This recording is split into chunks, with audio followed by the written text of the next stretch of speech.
10 वाला जो hand out था जिसमें 2 क्वेश्चंस थे पास पेपर के FAR 1 वाले मैंने रखे हुए थे, एक अकमल ब्रदर्स और दूसरा वो जो 3 ट्रांजैक्शंस थी वो हो गया था सबसे, उसमें कोई क्वेश्चन तो नहीं है।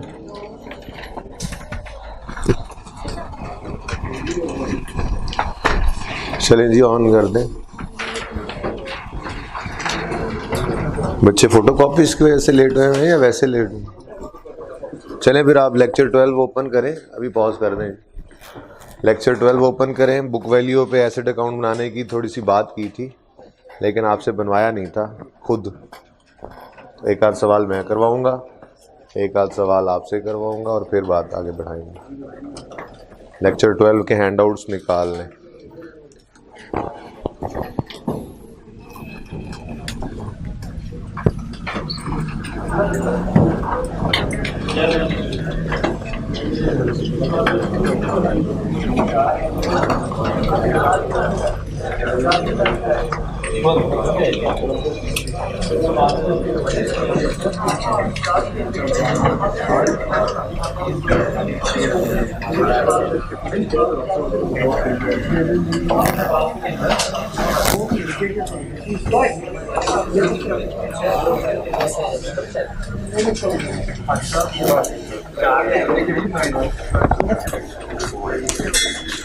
टेस्ट बांट दिए इनको, अभी रखो फिर।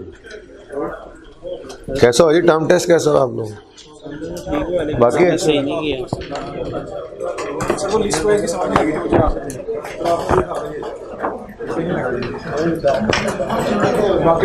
लिस्ट प्राइस का मतलब होता है जो उसके ऊपर लिखी होती है, और सवाल चुप हो तो वही मार्केट प्राइस होती है। जब बाजार में जाओ उसको कन्फ्यूज ना हुआ करना तुम्हारे।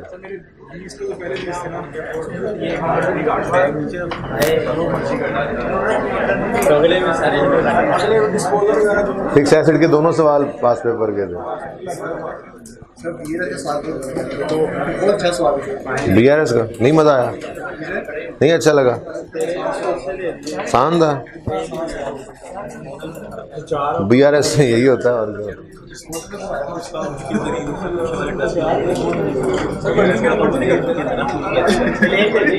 नहीं फुल फ्लैज है। कोई गड़बड़ तो अभी करेंगे एक आधी और।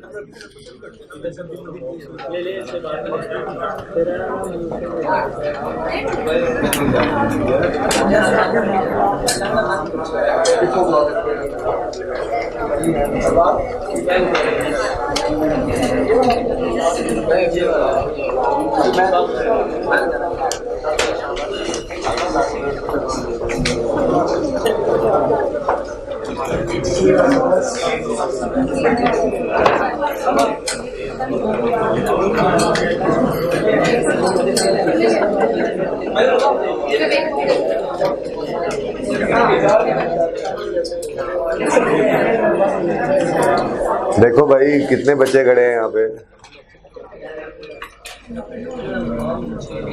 बात सुनो। देखो यार ये तो ज्यादा बच्चे खड़े हैं अभी तक, ये वैसे आए ही नहीं अभी ताकि बात शुरू कर सके।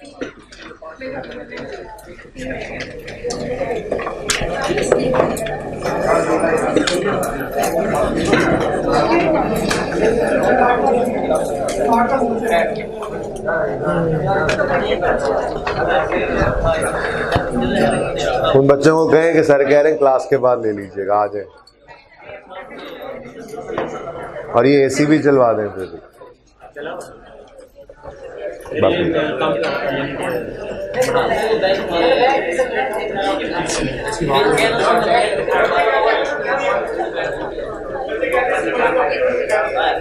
तो कोई नहीं, अल्लाह माफ करे, क्लास के बाद भी मिल सकता है। उन्होंने कहा सर कह रहे हैं पढ़ाना शुरू कर रहा हूँ, आ जाओ।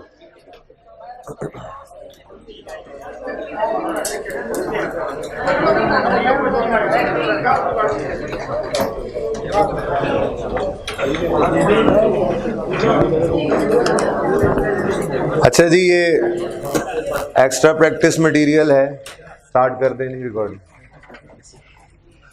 ये एक्स्ट्रा प्रैक्टिस मटेरियल है, ये कोई FAR 1 के पास पेपर्स हैं जो आपकी बुक में नहीं इंक्लूड हो सके, तो वो मैंने अलग से आपको दे दिए हैं। बात सुन लें प्लीज़, अब बातें बंद कर दें बेटा, बातें बंद कर दें प्लीज़।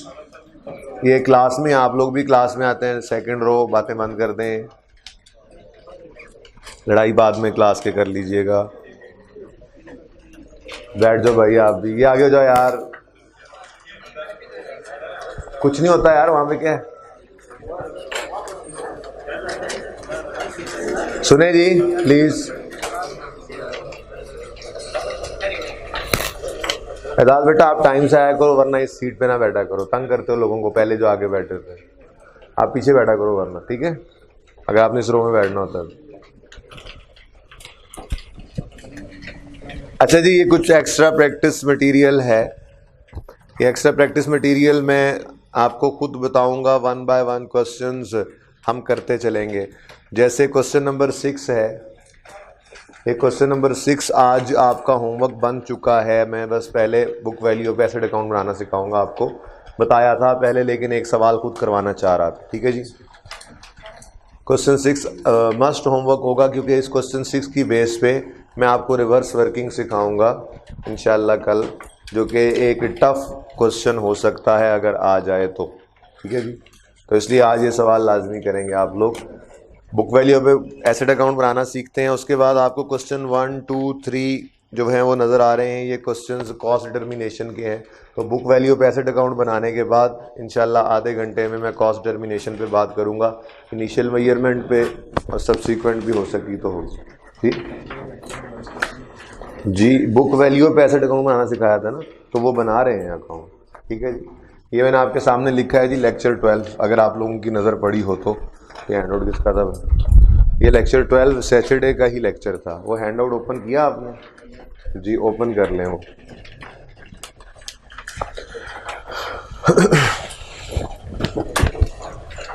बच्चे खड़े तो नहीं आप?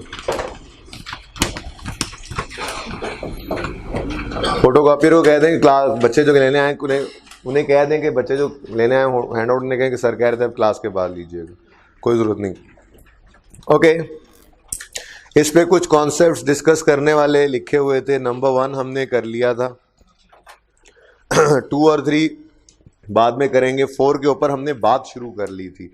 मैंने आपके सामने लेजर्स बनाए थे और फिर उसमें से कैंसिलेशन करके समझाया था आपको कि एक अकाउंट बनना शुरू हो जाएगा। यानी जो बात हम स्टार्ट से कहते चले आ रहे हैं कि अगर एक्यूमुलेशन का अकाउंट अलग से नज़र आ रहा हो तो इसका मतलब एसेट अकाउंट कॉस्ट पे पड़ा है। तो जब वो अलग से नज़र ही नहीं आ रहा था, सिरे से अकाउंट था ही नहीं, तो इसका मतलब एसेट अकाउंट किस पे पड़ा है? बुक वैल्यू पे। क्योंकि डेप्रिसिएशन की एंट्री हमने एसेट एक्यूमुलेशन को क्रेडिट करने के बजाय एसेट को ही क्रेडिट कर दी, ठीक है ना जी। तो उसके अंदर भी मैंने आपको बताया था जर्नल एंट्रीज़ में क्या डिफरेंस आता है, थोड़ा सा डिफरेंस आया था जाके डेप्रिसिएशन की एंट्री में और डिस्पोजल और एक्सचेंज की एंट्री के अंदर। फिर मैंने आपको अकाउंट्स भी समझा दिए थे। अब प्रैक्टिकली एक क्वेश्चन मैं करता हूँ आपके साथ और एक क्वेश्चन आप मुझे अभी करके दे देंगे। कौन सा क्वेश्चन आपको होमवर्क में दिया था मैंने? इनमें से कोई भी नहीं दिया था। चलें मेरा दिल तो ये हो रहा है कि क्वेश्चन 3 मैं करता, लेकिन चले क्वेश्चन 1 और क्वेश्चन 3 मैं और आप मिलकर करेंगे और क्वेश्चन 2 शायद आपसे मैं करवा लूँ। लेकिन अभी जो क्वेश्चन 1 भी मेरे साथ आप मिल, किसी बच्चे ने ट्राई किया हो घर पे जाके इन क्वेश्चंस को? हो गए थे क्वेश्चन, होने के लायक क्वेश्चन थे वैसे। क्वेश्चन नंबर 1 मैं आपके साथ शेयर करता हूँ, ठीक है। क्वेश्चन 1 भी आप लोग ज़रा रुक जाएंगे, सिर्फ देखेंगे कि कहाँ पे क्या क्या फ़र्क आया, ठीक है। बेहतर ये है कि जो मैंने जाते हुए हफ्ते वाले दिन नहीं, ये मंडे था, कल नहीं हुई क्लास, कल मंडे था, चले जी। जाते हुए मैंने हफ्ते वाले दिन जो बात की थी थोड़ी सी, जो मैंने टेबल सब बना दिया था, बुक वैल्यू पे एसेट अकाउंट हो और अगर कॉस्ट पे हो, उसको एक नज़र देख लें, जल्दी से सारा देख लें, 1 आध मिनट के अंदर अंदर उसको रिवाइज कर लें, ताकि वो वाली बात मुझे दोबारा सारी ना करनी पड़े।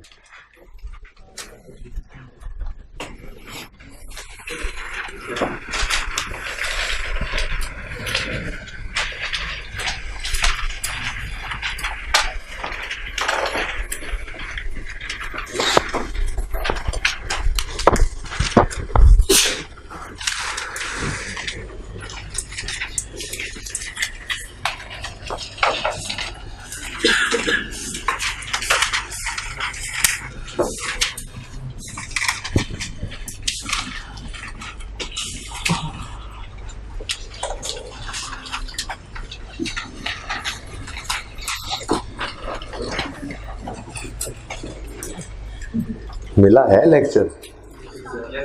कितने बच्चों ने पढ़ लिया है? एक नज़र उस बाकी भी पढ़ लें, जल्दी करें।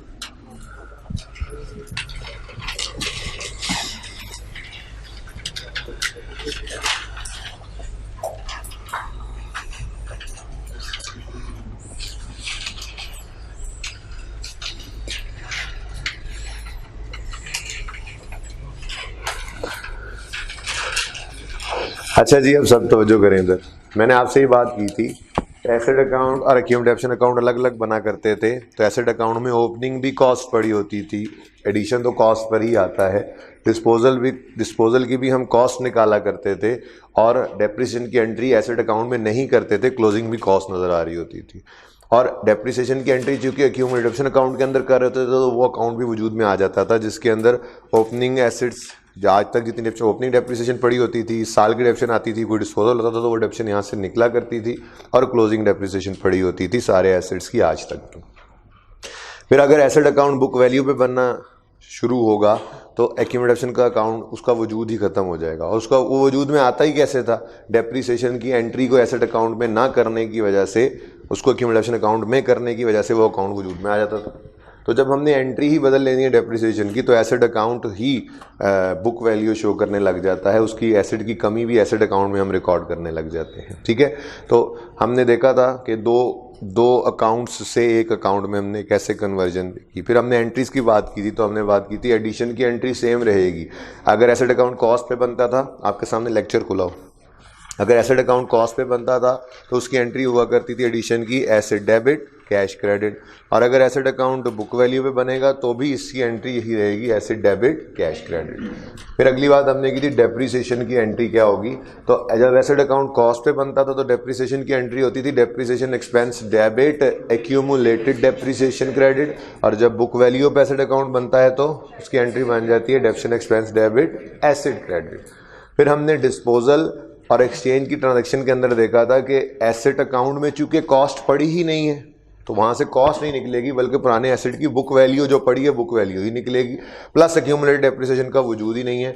तो पहले दोनों स्टेप सिर्फ मिलकर एक स्टेप बन गए थे, यानी एसेट अकाउंट में से बुक वैल्यू निकलना शुरू हो जाएगी, कॉस्ट का वजूद नहीं रहा, मतलब एसेट अकाउंट में कॉस्ट नहीं पड़ी रहेगी, एक्यूमुलेशन अलग नहीं पड़ी हुई। तो ये दोनों स्टेप्स जो हैं वो मिलकर एक स्टेप बन गया था। ठीक है, अब इसको ज़रा प्रैक्टिकली अप्लाई कर लेते हैं। क्वेश्चन नंबर 1 लेक्चर 12 को ओपन करते हैं। ये आप लोग उम्मीद है सॉल्व नहीं करेंगे, पहले सिर्फ मुझे सॉल्व करते हुए देखेंगे, फिर 5 मिनट में खुद सॉल्व करके फिर बोर्ड पे सर उठाकर देखेंगे कि आपने सही किया या नहीं। ठीक है, तो मैं एक्सपेक्ट करूंगा कि सब बच्चे बॉल पॉइंट्स जो हैं वो अभी तक ओपन नहीं करेंगे, रख देंगे। ठीक है, ओके ताकि पूरी तवज्जो सिर्फ समझने पे हो।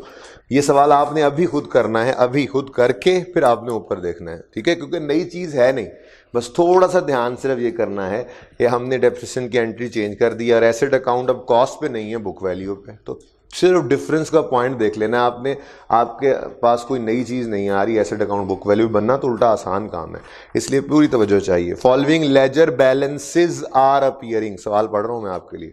Following ledger balances are appearing लिखा हुआ है, ऐसे ही है ना? नहीं ऐसे लिखा हुआ, चुप करके बैठे हैं सारे। Following ledger balance is appearing, यानी आज वो दूसरा बैलेंस नजर भी नहीं आ रहा। 1 जनवरी 12 पर एसेट अकाउंट साथ बुक वैल्यू ना भी लिखा होता ना, एक्यूमुलेशन अकाउंट नजर ना आने का मतलब यही था। हाँ, वो अलग बात है, अदर इन्फॉर्मेशन भी छुपा के दे सकता है वो, ठीक है, लेकिन अभी तो सिंपल सा क्वेश्चन है। अगर एक्यूमुलेशन अकाउंट अलग नजर नहीं आ रहा तो मतलब एसेट का अकाउंट बुक वैल्यू पे बन रहा है। ठीक है, और रिक्वायरमेंट पढ़ें तो prepare asset and disposal accounts, accumulation का अकाउंट मांगा ही नहीं। ठीक है, जब एसेट अकाउंट बुक वैल्यू पे बनता है तो एक्यूमुलेटेड डेप्रिसिएशन का अकाउंट नहीं बना करता। तो जब जो हम एसेट अकाउंट के साथ हमेशा एट कॉस्ट लिखा करते थे, आज हम एट बुक वैल्यू लिख देंगे। मैं जानबूझ के WDV नहीं लिख रहा, WDV ही है ये। आप खामखा कंफ्यूज करने लग जाते हैं WDV मेथड ऑफ डेप्रिसिएशन को इसके साथ, हालांकि मैंने कई बार आपको बताया ये कंफ्यूज करने वाली बात नहीं है। WDV method of depreciation reducing balance का दूसरा नाम है। और WDV मेथड ऑफ डेप्रीसिएशन हो या straight line method of depreciation हो, डेप्रीसिएशन मेथड से डेप्रीसिएशन निकलती है, उसकी एंट्री डिटरमिन करती है कि एसेट अकाउंट कॉस्ट पे है या बुक वैल्यू पे। Straight line method of depreciation भी हो, अगर डेप्रीसिएशन की एंट्री हमने कर दी डेप्रीसिएशन डेबिट एसेट क्रेडिट, तो एसेट अकाउंट बुक वैल्यू पे बन रहा है, एसेट अकाउंट बुक वैल्यू पे बन रहा है। डेप्रीसिएशन का मेथड का इससे कोई लेना देना नहीं है। बहरहाल पता लगने लग जाएगा आहिस्ता आहिस्ता। Asset account at book value 1 January 2012 है मेरे पास, तो पता नहीं आपको 11 क्यों नजर आ रहा है जी। कितना है ओपनिंग? ये 2 लाख क्या है जी? ये एसेट की बुक वैल्यू, एसेट्स की बुक वैल्यू, ठीक है जी। ओके, नेक्स्ट क्या है? Addition costing 90,000 took place on 1 March 2012। हाँ जी, यकम मार्च को एडिशन हुआ है भाई। एडिशन की एंट्री अब वापस नहीं देखना उस सफ़े को। एडिशन की एंट्री क्या होती थी? आज भी वही एंट्री है। एडिशन के मामले में कोई मसला नहीं है। 1/3/2012 पे एसेट डेबिट कैश क्रेडिट 90,000, ठीक हो गया जी। Next, an asset having book value of 12,000 on यकम जनवरी 13, हाँ sorry, an asset costing 50,000 which was purchased on 1/4/10 is disposed of on 30 June 12 for 20,000। Rate of depreciation is 20% straight line. भाई ये reducing balance हो सकता है, straight line भी हो सकता है। बस स्ट्रेट लाइन अगर हो तो उसको थोड़ा डाटा ज़्यादा देना पड़ सकता है कि ओपनिंग एसेट्स की कॉस्ट कितनी है, वो एडिशनल बात बतानी पड़ेगी क्योंकि रेट लगाने के लिए कॉस्ट चाहिए होती है। बहरहाल इसका भी तरीका सीखेंगे कहीं ना कहीं जाकर, अगर ना बताया तो क्या करेंगे। एनीवेज, हमारे पास एक एसेट है जिसकी कॉस्ट थी 50, जो हमने 1/4/10 को खरीदा था, वो 30 जून 12 पे बिका है। 30 जून 12 हमारा साल है, बोले 30 जून 12। यहां से एसेट अकाउंट में से एसेट की कॉस्ट निकाल कर फेंक देंगे डिस्पोजल में। कॉस्ट क्यों? एसेट अकाउंट में कॉस्ट पड़ी ही नहीं है। यहां से यहां पर 50,000 है ही नहीं इसका बचा हुआ। ये तो जब से आया हर साल की डेप्रिसिएशन की एंट्री यहीं पढ़ के ये वाला 50,000 का एसेट तो कम हो चुका हुआ है यहाँ पर। तो जब एसेट अकाउंट में कॉस्ट पड़ी ही नहीं है तो कॉस्ट निकाल कैसे सकते हैं? इसका मतलब एसेट की कॉस्ट नहीं, आज हमें एसेट की बुक वैल्यू चाहिए। तो जो हमारी वर्किंग 1 हुआ करती थी, आपको याद हो अगर, तो होती थी accumulated depreciation of disposal from date of purchase till date of. अब मुझे बताएं क्या एक्यूमुलेटेड डेप्शन के अकाउंट का वजूद बचा है? तो ये वर्किंग नहीं करनी। वर्किंग उसी तरह से होगी, पर हमारा मकसद, बल्कि मुझे ये लिखना ही नहीं चाहिए था, ये लिख के काटेंगे आप समझेंगे वर्किंग उस तरह से नहीं करनी। वर्किंग बिल्कुल वैसे ही होनी है, बस वो जो एक एडिशनल स्टेप करते थे ना एंड पे एक्यूमुलेशन निकालने वाला, वो नहीं करेंगे। जो एसेट की बुक वैल्यू निकलेगी उसी को उठाकर एसेट अकाउंट में से क्रेडिट कर देंगे, ठीक है। तो हमें आज क्या चाहिए? WDV of disposal. जी, किस दिन खरीदा था हमने एसेट को? 1/4/2000। कॉस्ट कितनी थी इसकी? 50,000। फिर 31 दिसंबर 10 आया होगा इसकी जिंदगी में। डेप्रिसिएशन 50,000 पर ही रेट लगेगा। रेट कितना है? 20% है और 9/12। देखें पहले साल तो बुक वैल्यू नहीं ना है हमारे पास कि हम बुक वैल्यू पे रेट लगाएं, चाहे मेथड रिड्यूसिंग बैलेंस है। जी बोले 7,500। उसके बाद WDV 4,2500। इस WDV पे अब रेट लगेगा क्योंकि मेथड कौन सा है? Reducing balance. तो डेप्रीसिएशन 42,500 का 20%। बोले भाई मार्कर कोई अच्छे से ला दो, वो बहुत नए हैं जी। 8,500 और ये 34,000 और ये WDV है किस दिन की? 31 दिसंबर 11। अगर गौर करें तो इससे अगला दिन कौन सा है? 1 जनवरी 12। जब ये साल स्टार्ट होने लगे करें ना तो फौरन अलर्ट हो जाए करें। याद होगा आपको, मैंने सिंपल डिस्पोजल में, ये रिड्यूसिंग बैलेंस वाले डिस्पोजल में बताया था, ठीक है, कि हमें इस वर्किंग से ओपनिंग बुक वैल्यू उठानी होती है अपनी डेप्रिसिएशन एक्सपेंस के लिए। तो वहाँ गलती ना हो इसलिए एक पक्की आदत बना लें जैसे ही डिस्पोजल वाला साल इस वर्किंग में शुरू होने लगे, WDV के आगे ब्रैकेट में इस साल की ओपनिंग डेट लिख लिया करें। फिर कभी नहीं मिस करेंगे आप डेप्रिसिएशन के अंदर ओपनिंग में से ओपनिंग माइनस करना, वरना ये जो क्लोजिंग एंड पे आता है आप इसको माइनस कर जाया करेंगे। ठीक है जी। उसके बाद किस दिन बिक गया ऐसे? 30 जून 12। तो डेप्रिसिएशन 42,500 पे रेट लगेगा, 34,000 पे 20% और 6/12 3400 जी। कितना?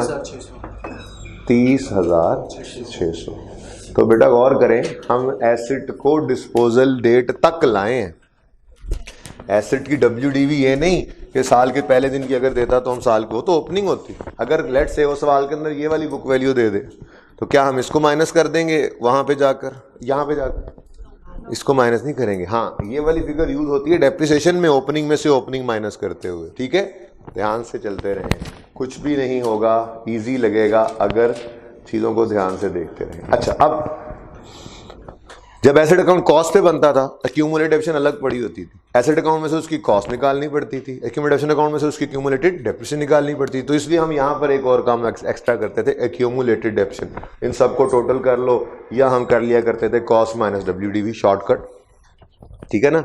अच्छा, अब सिर्फ ब्लैक है, ओके। अब हमें एक्यूमुलेटेड डेप्रिसिएशन की जरूरत नहीं है। हमें जरूरत ही किस चीज की है? WDV का दूसरा नाम है ना बुक वैल्यू। ठीक है, बुक वैल्यू चाहिए क्योंकि एसेट अकाउंट में बुक वैल्यू पड़ी है और बुक वैल्यू ही निकल सकती है। ठीक है, तो अब हमने वर्किंग 1 का रेफरेंस दिया और यहां पर लिख दिया 34,000 नहीं। ठीक है जी। नेक्स्ट क्या करना चाहिए? अब कुछ बचे? डेप्रिसिएशन एक्सपेंस ही रह गया फिर बस। ठीक है, चलो अब उसको भी ध्यान से देख लेते हैं। तो वर्किंग 2, आज भी यहाँ पर ही मैं वर्किंग कर रहा हूँ, डेप्रिसिएशन की जगह भी नहीं बदली, पहले दिन से देख लें। डेप्रिसिएशन एक्सपेंस की वर्किंग किया करते थे हम, और वो हुआ करती थी ऑन ओपनिंग एक्सक्लूडिंग डिस्पोजल्स, फिर ऑन एडिशंस और ऑन डिस्पोजल। मेथड कौन सा है? Reducing balance method, WDV method. Depreciation का मेथड अगर WDV हो तो ओपनिंग कॉस्ट लेंगे। चलें लिख देता हूँ, दोबारा लिख देता हूँ, जरा एक छुट्टी आपने की, एक मुझे करनी पड़ गई, तो जरा ऐसे लग रहा है कि अब बहुत अरसे बाद मिले। Opening WDV of all assets minus opening WDV of disposals into rate. ठीक है जी। अब ओपनिंग WDV ऑफ ऑल के लिए दो अकाउंट्स को नेट करने की भी जरूरत, कल मैंने परसों मैंने आपसे आखिरी था तो मैंने आपको उस अकाउंट के ऊपर लिख के दिया था, जब मैंने दो अकाउंट्स के बाद वो कांटे लगा कर एक अकाउंट बनाया था, मैंने कहा था ओपनिंग भी बुक वैल्यू है, क्लोजिंग भी बुक वैल्यू है, डिस्पोजल की भी बुक वैल्यू निकल रही है, बस एडिशन की कॉस्ट होती है। ठीक है, तो ओपनिंग ऑलरेडी क्या है हमारे पास? Book value. तो जिंदगी आसान हुई है इस मेथड पे आकर, इसलिए परेशान नहीं होना, आसान काम है ये जी।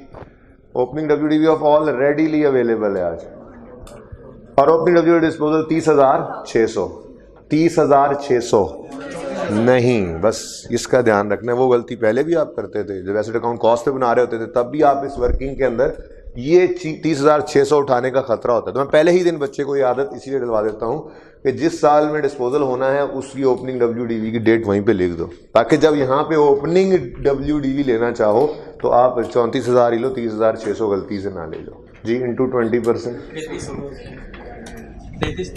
33,200।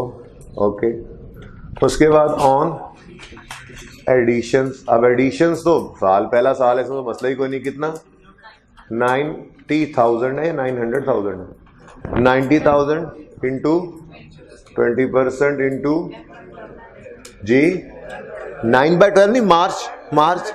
चले शुक्र है, ये आदत पड़ गई हमें, उंगलियों पर गिन लेते हैं वरना तेजी मार देगी, ये बता रहा हूं जी। 15,000। उसके बाद जी ऑन डिस्पोजल्स, और फिर हम पकड़ेंगे 34,000 को इंटू 20% इंटू 6/12, कभी नहीं करेंगे। तो सब कुछ तो वही चल रहा है, ऐसे ही हम परेशान हो रहे थे। कोई बड़ी चीज़ हमने 3400 बहुत कोई बड़ी चीज़ सीख ली हमने, उल्टा काम आसान हो गया जी। 51600 अब इसकी जर्नल एंट्री क्या बनेगी, बस ये फर्क है, बस ये इतना सा फर्क है। डेप्रिसिएशन एक्सपेंस डेबिट, डेप्रिसिएशन का लेजर जो बन रहा होगा तो बना नहीं रहे, डेप्रिसिएशन एक्सपेंस डेबिट एसेट ही क्रेडिट, कितने से 51600। यही तो फर्क था कि डेप्रिसिएशन एक्सपेंस की एंट्री भी अब जो है वो इसी अकाउंट में होने लगी, तभी तो ये एसेट अकाउंट में बुक वैल्यू नजर आ रही होती है। 31 दिसंबर 12 और 31 दिसंबर 12 पे कैरी डाउन कितना आ गया 207800। तो बेशक देख ले, परसों परले दिन जो हमने हफ्ते को मुलाकात की थी आखिरी, उसमें हमने यहाँ पर लिखा था बुक वैल्यू, आपको नजर आ रहा है ये क्या है, ये बुक वैल्यू है, ये क्या है, ये भी बुक वैल्यू है, ये क्या है, ये भी बुक वैल्यू है। बस ये एसेट का आना, क्योंकि उस वक्त तो बुक वैल्यू भी वही है, क्या कॉस्ट भी वही है जिस दिन खरीदा, इसमें तो कोई फर्क नहीं, और डेप्रिसिएशन की एंट्री यहाँ पे पड़ गई है। अब सब अपने सरों को नीचे करें, सवाल को बोर्ड से कोई नहीं देखेगा। अच्छा, डिस्पोजल का अकाउंट नहीं बनाया, चलें ये भी देख लें, एक मिनट रुक जाए। डिस्पोजल का अकाउंट भी हफ्ते को बना लिया था, बस वो डाटा नहीं था, डाटा आ गया। कितनी देर का काम है, एक मिनट का काम है। डिस्पोजल अकाउंट याद होगा आपको, we will credit the asset account तो debit disposal, we will debit accumulation account तो क्रेडिट डिस्पोजल। अब ये दोनों स्टेप्स मिलकर बन गए we will credit asset account with WDV, we will credit asset account with the WDV of asset disposal. और WDV किस दिन की, डिस्पोजल के दिन। We will credit the asset account with WDV of disposal, ठीक है जी। तो अगर इसको क्रेडिट किया तो डेबिट 30,600। मैंने आपको ये कहा था कि एसेट अकाउंट ही बुक वैल्यू यहाँ पर फेंकेगा, और एक्यूमुलेट डेप्रिसिएशन का कोई वजूद है ही नहीं, इसलिए इसको हमने ऐसे करके काट दिया, ठीक है। स्टेप 1 और 2 मिल गए थे, ठीक है ना, क्योंकि एसेट ने कॉस्ट और एक्यूमुलेशन अकाउंट ने एक्यूमुलेशन नहीं दी थी, बल्कि एसेट ने ही बुक वैल्यू दे दी थी। Okay, step 3 we will record cash, तो कैश डेबिट डिस्पोजल कितने से 20,000। बताएं जी, प्रॉफिट एंड लॉस में बैलेंसिंग फिगर 10,600। अब जरा देखें, डिस्पोजल अकाउंट क्रेडिट हो रहा है, अल्हम्दुलिल्लाह प्रॉफिट एंड लॉस आज भी डेबिट ही हो रहा है, लॉस ऑन डिस्पोजल, ठीक है जी। जल्दी करेंगे तो कोई फर्क नहीं पड़ा, आसानियों की तरफ चल पड़े उल्टा। क्या देख रहे हो भाई, सवाल करो, बोर्ड पे नहीं देखना। ये तस्वीर क्यों खींच रहे हो, सवाल करो तो खुद ही खींच जाएगी तस्वीर, नहीं तुम फोटोग्राफर रहना नहीं किधर। रजिस्टर खोलो, खुद करना है सवाल, कोई ऊपर ना देखे बोर्ड पे। क्या देख रहे हो बोर्ड, क्या नोट कर रहे हो बोर्ड से देख, तुमने वो पीछे चोर पकड़ा है, वो बोर्ड से चोरी चोरी नोट कर रहा, उसने कहा फटाफट खुद करो ना यार सवाल, कुछ नहीं होता, बी कॉन्फिडेंट। पेपर में क्या करोगे, बोर्ड नहीं होगा वहां पे बेटा, बात सारी समझा दी है, हिम्मत करो। सर तो तुम्हारे साथ ही जाएगा,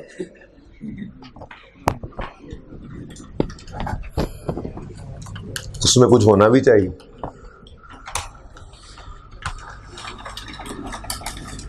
क्यों देख रहे हो बोर्ड की तरफ, हैं? नहीं समझ, तुम हफ्ते को आए थे, वैसे पास नहीं होगा बेटा, ऐसे मेहमानों की तरफ तो गेस्ट है वैसे आप तो, माशाल्लाह वेलकम, मोहतरम मेहमान है आप, मेहमान आने ग्रामी। और कौन कौन है जी हफ्ते को ना आने वाले, कौन है? अच्छा माशाल्लाह, ऐसे नहीं पास होगा बेटा, कोशिश करके देख लें एक बार, अगली बार फिर रेगुलर हो जाएंगे। अगली बार का नाम इसलिए लेता हूँ ताकि आपको हकीकत पता हो, हकीकत पसंद होना चाहिए इंसान में।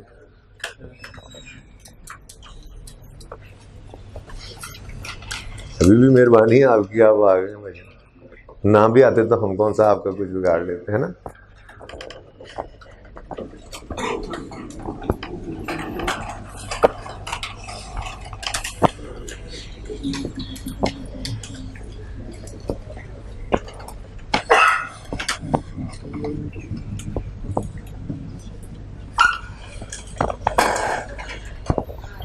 मैंने टाइम तो दिया ही नहीं आपको, चलें आप 2 मिनट के अंदर अंदर मुकम्मल करें। मैं समझा रहा था पुत्र, अभी टाइम पहले वाले के अलावा 2 मिनट दे रहा हूँ, अब से शुरू हो रहा है 2 मिनट।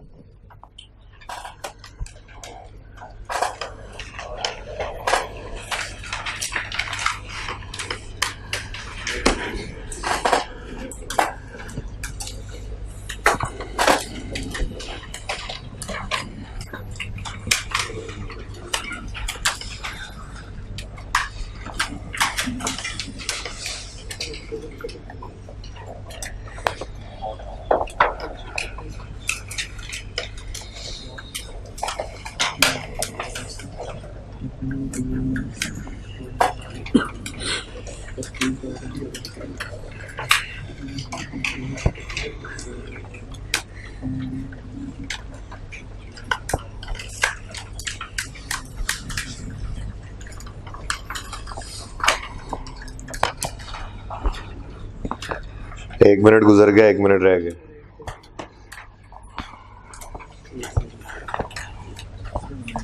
एक सेकंड तो गुजर भी गया बेटा तुम्हारे बोलते बोलते।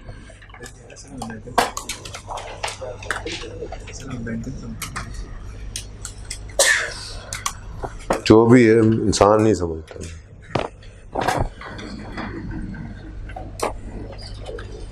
बेंटन क्या करता है, 2 मिनट में सवाल कर लेता है।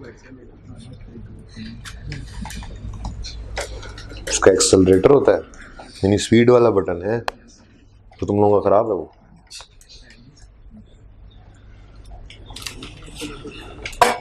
ऐसा ही कह रहा है, बेंटन का स्पीड वाला बटन था, हमारा खराब है।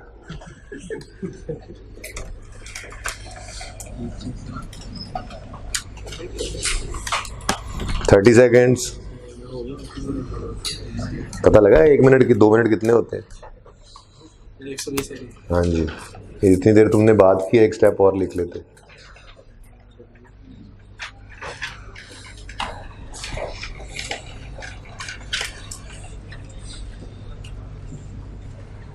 कितने बच्चे ने कर लिया क्वेश्चन? अभी शुरू किया था और कर लिया, गुड, शाबाश। 1 मिनट और दिया जाता है हालात देखते हुए।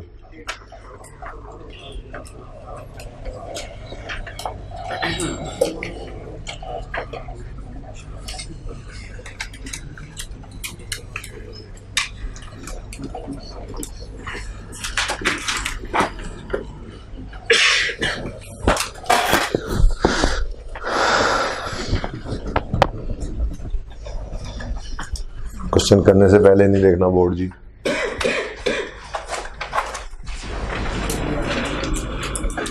भाई साहब देख रहे हो बोर्ड?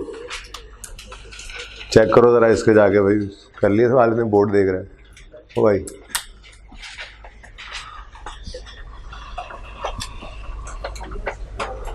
देखो सही है।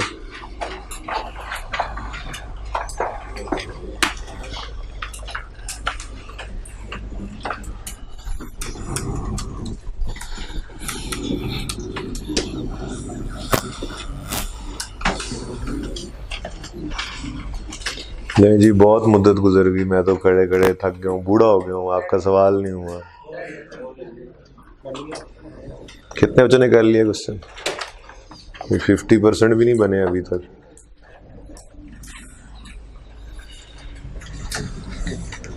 भाई प्रेजेंटेशन का मतलब होता है पढ़ने वाले को समझ आ जाए। फूल बूटे बनाने ज़रूरी नहीं होते, स्पीड से काम करना सीखें। 3 घंटे 15 मिनट में वो पर्चा बमुश्किल 90-95 नंबर का हो जाता है। अगर आप लोगों वाली स्पीड रही जो आपकी है, तो फिर तो खैर से आपने आधा पर्चा ही करना है। तो स्पीड बढ़ाएं अपनी, होमवर्क में, टेस्ट में।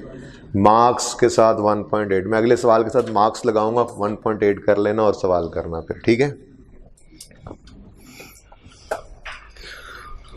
पता नहीं मैं आपको तीसरा सवाल देता हूँ या दूसरा। तैयार हैं?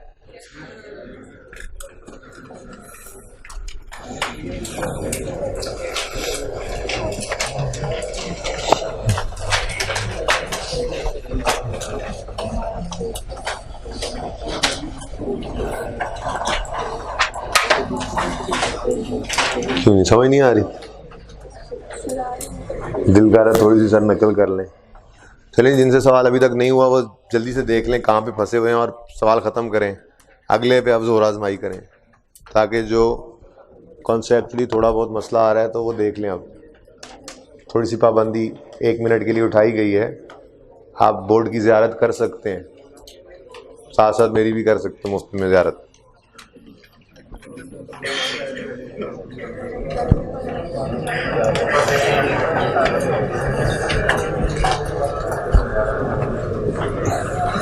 रहने दे पुत्र, चुप ही रह। सेकंड कितने करना? ये मैं सोच रहा हूँ, आप तो थर्ड करवाऊंगा, अभी सब्र करें। कितने बच्चे ऐसे हैं जो अभी तक सवाल कर रहे हैं? 1 2 3। कितने बच्चे ऐसे हैं जिन्होंने सवाल कंप्लीट कर लिया? बिल्कुल, ये हुई ना बात। ठीक है, अच्छा आप मेरी बात सुने। आप क्वेश्चन नंबर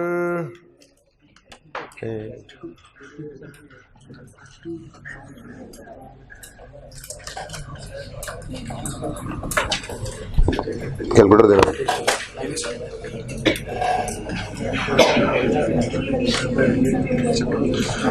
आप ना अपने सवाल नंबर 2 के साथ 4 नंबर लगाएं और 4 नंबर जब साथ मार्क्स 4 लिखें। मार्क्स 4 लिख लिए। अब क्वेश्चन नंबर 2 के साथ, अब ये 4 मार्क्स का क्वेश्चन है। अब आपने कितनी देर में करना है ये?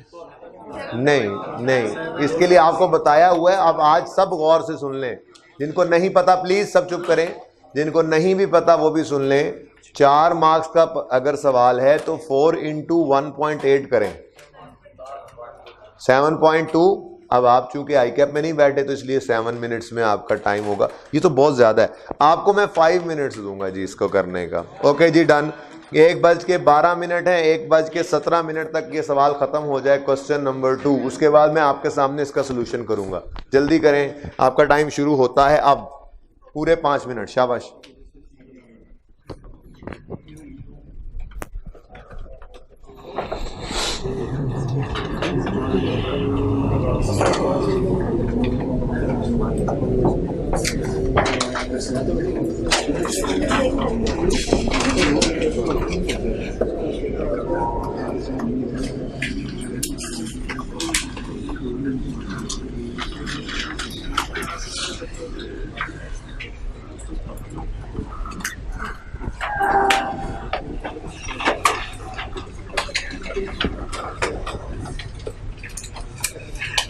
राज, तुम्हारे हाथ इस सवाल में इतने चलने चाहिए कम से कम जितनी तुम्हारी जुबान चलती है।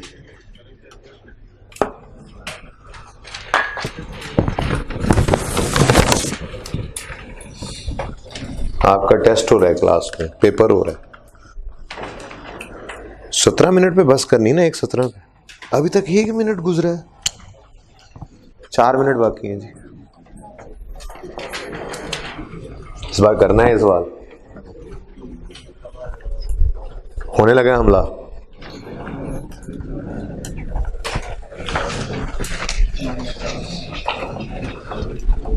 और मेरे फौजी जवान, साह रोक के सवाल करना है, साह नहीं करना जो सवाल ना है। भाई साहब तुसी ना रोको, तुसी साह ना रोको। बाद में अगर आपने सांस रोका कोई छोड़ा तो क्या बनेगा?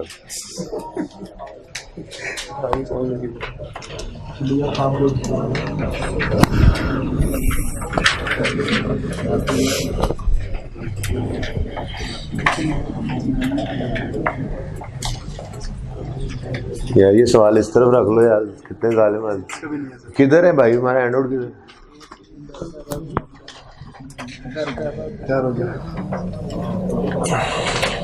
जब आप इधर देख रहे हो भाई, ये इधर देख रहे हो तो पिक्चर ले लो ना, ये कोई तुम दोनों में से कोई एक पिक्चर ले लो।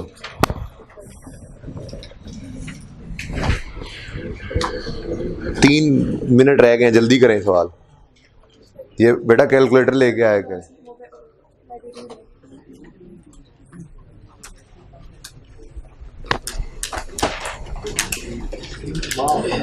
और सुस्त आदमी, अभी तक तुमने 2 लेजर बनाए हैं। अगर तुम्हारा 5 मिनट में सवाल ना हुआ तो 6 मिनट में दे देना। मैंने बता रहा हूँ। नहीं 5 मिनट में करना है, ऐसी कोई बात नहीं। 2.5 मिनट अभी बाकी है, हिम्मत करें।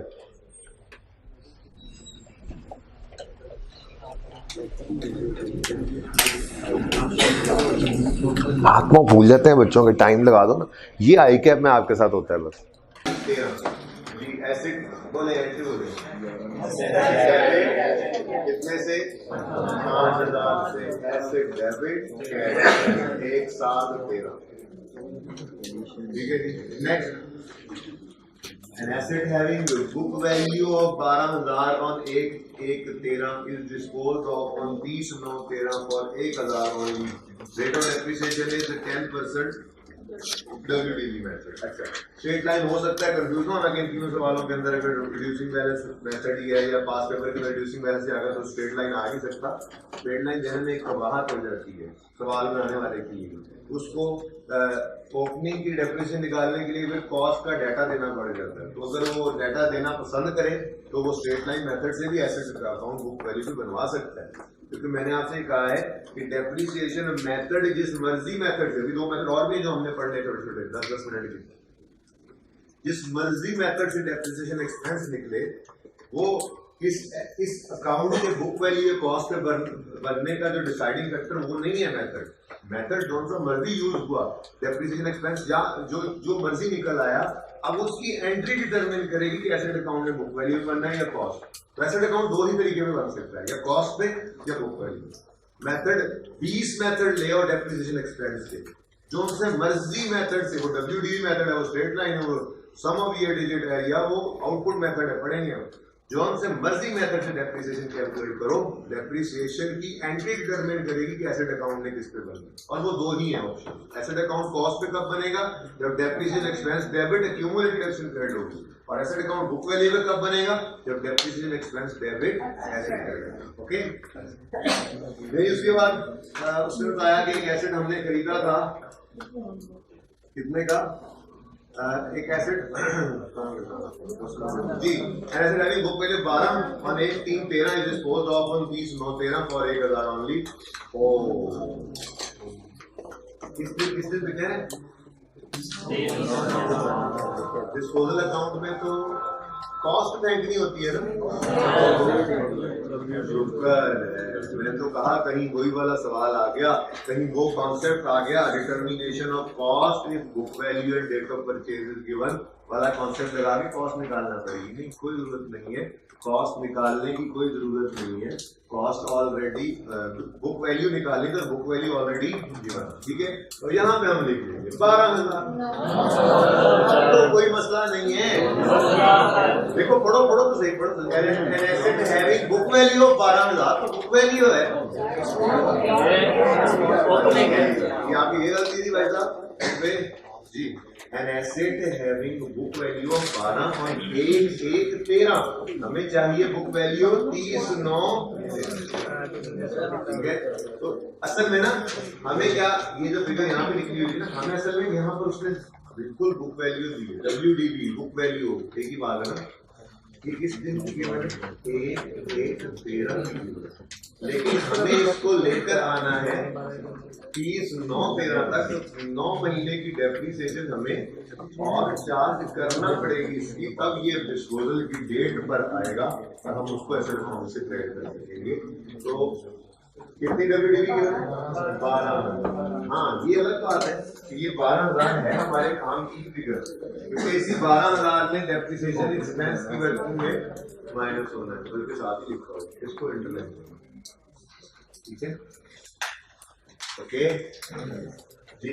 उसके बाद अब मेथड स्ट्रेट लाइन होता तो मसला बनता, डेप्रिसिएशन निकालने के लिए मसला बनता। इसी तो सवाल के अंदर उसने दिया ये ऐसी मुसीबत में डाटा ज़्यादा देना पड़ रहा है। 1-2 सवाल आपको बता रहे हैं, आपको ऐसे अकाउंट बनाना सिखाया जा रहा है। मेथड फिर कौन सा मर्जी सवाल डाटा देगा तो हम स्ट्रेट लाइन। बाहर अभी तो रिड्यूसिंग बैलेंस मेथड है और WDV पर ही रेट लगा जाता है। रेट कितना है? 10% है और 900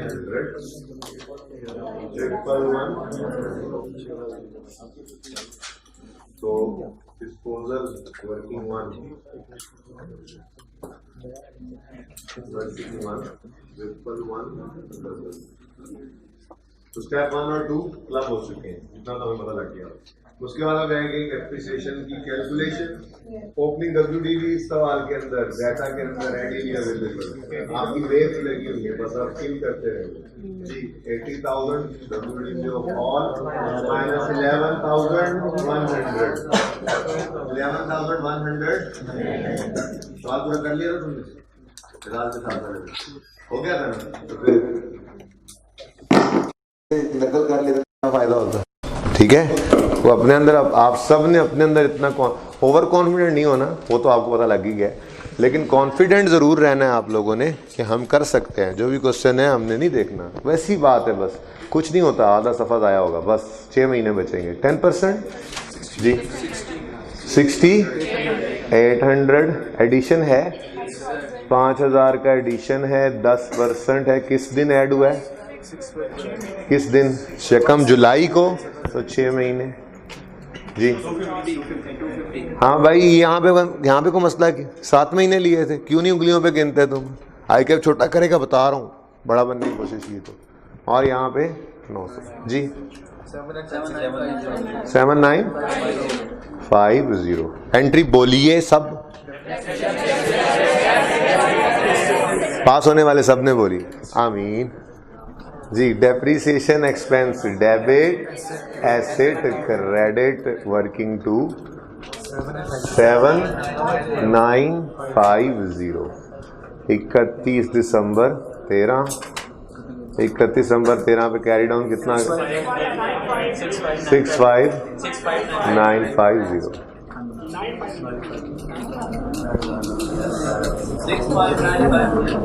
हाँ जी, हो गया जी। उसके बाद डिस्पोजल अकाउंट मुश्किल नहीं है, बुक वैल्यू 11,100, कैश बोले कितना? 1000 बस। हुई लॉस की तो इंतहा हो गई। 10,000। अब अगले सवाल में देखें क्या है, वही अकाउंट है, एसेट बुक वैल्यू पे एडिशन है, डिस्पोजल है, बस एक एडजस्टमेंट और उसमें भी क्या है, पढ़े क्या है। तो क्या एक्सचेंज की डबल एंट्री नहीं दिखाई, जनरल एंट्री नहीं दिखाई थी? क्या अकाउंट बनाना नहीं सिखाया था? तो डिस्पोजल के 2 अकाउंट्स बनेंगे। चलें, अब आपके पास पूरे 6 मिनट है, करेंगे इंशाल्लाह, आप लोग कर लेंगे। 1:35 तक कर लेंगे सब बच्चे, हिम्मत करें, शाबाश, हिम्मत करें। ये सवाल कर लेंगे तो फिर मैं आपको कॉस्ट डिटर्मिनेशन सिखाऊंगा, नई चीज सिखाऊंगा। नहीं करेंगे तो नहीं सिखाऊंगा। जल्दी करें, 5 मिनट, 6 मिनट, 7 कर देते हैं जी। चले करें सही आप कुछ।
ये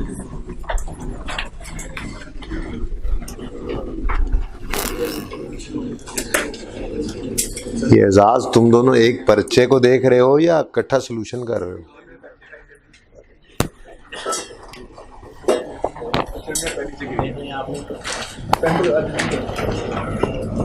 तुम्हारे पेन गिरने की वजह से तुम्हारे 10 सेकंड आया होगा।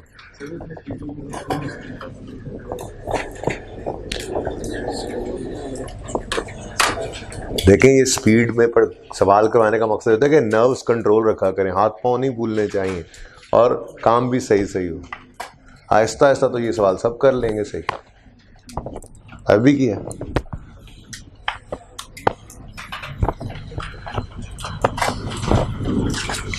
अच्छी बात है।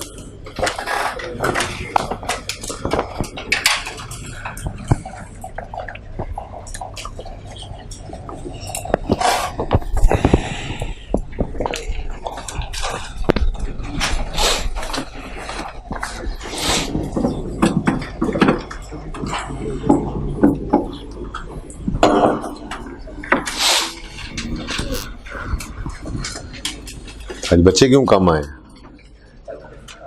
हैं? मैं सुबह नमाज पढ़ के गांव से निकला हूँ आप लोगों को पढ़ाने के लिए। आप कैसे समझ लिया आपने कैसे समझ लिया कि क्लास नहीं होगी?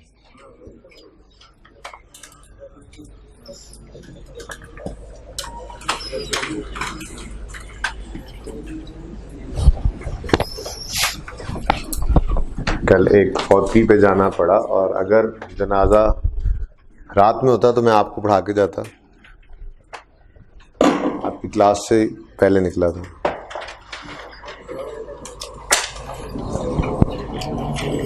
दो मिनट बाकी हैं।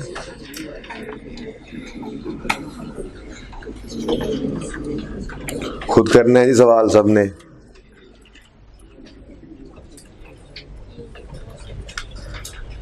अभी क्या है?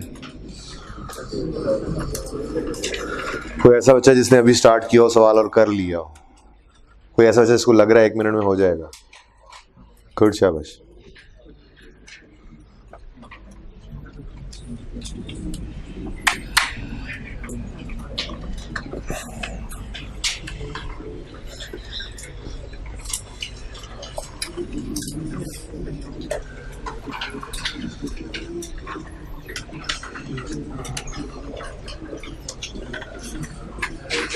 भाई फिर ऐसा करते हैं, बच्चे मैं गिन लूं, टेस्ट डिस्कस कर लेते हैं।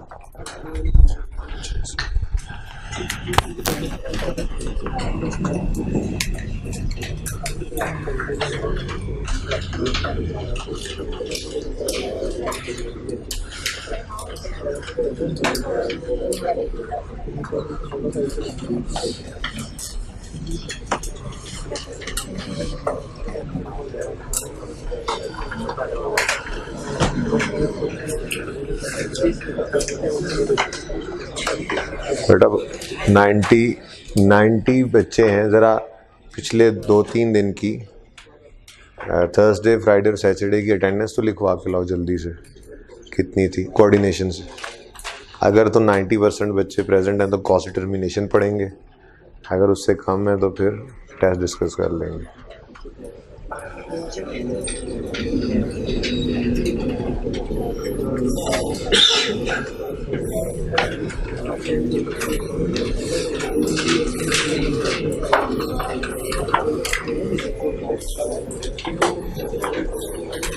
क्लास होगी ये मैसेज भी करवाया था। कितनी देर पहले आया क्लास से? 5, 10, 15 काफ़ी होते पहुंचने वालों के लिए। वैसे तो छुट्टी कहा नहीं गया था ना आपको छुट्टी का। जब तक कहा ना जाए तब तक तो छुट्टी नहीं होती। बहरहाल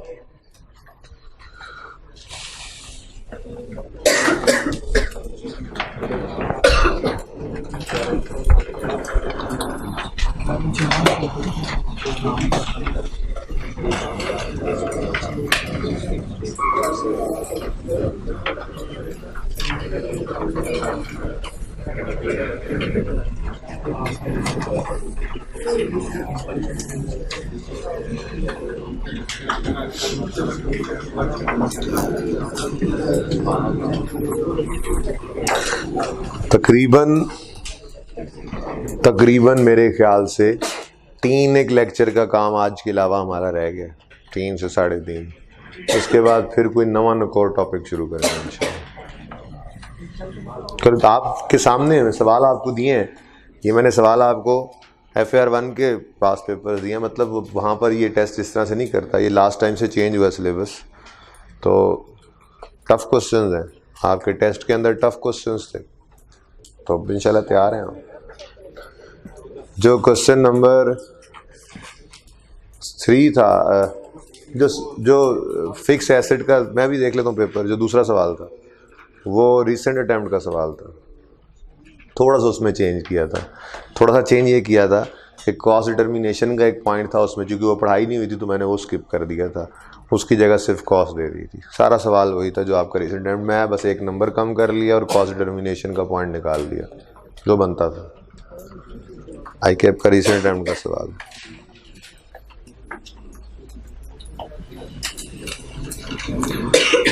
नहीं जी, टाइम पूरा हो गया। कितने बच्चों ने कर लिया क्वेश्चन? 1 2 3 4 5, नो तुम ना हाथ खड़े करो, दोनों घर से करके 5 6 7 8।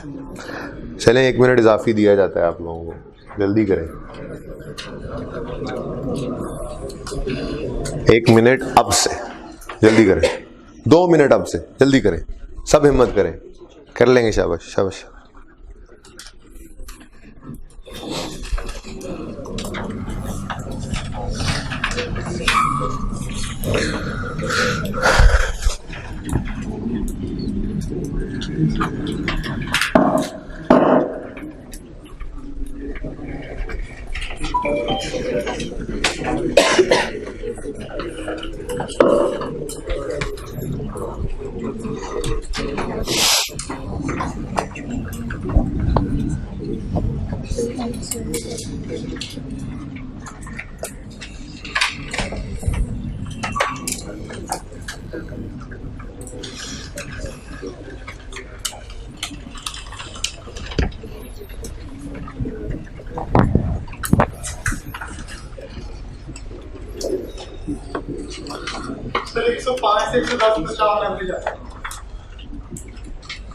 कम है, मार्जिनली कम। हाँ, तो आज 90 बच्चे बैठे हैं, 100 होते तो आपको कॉस्ट डिटर्मिनेशन पढ़ाता। टेस्ट बांट दो भाई इनको।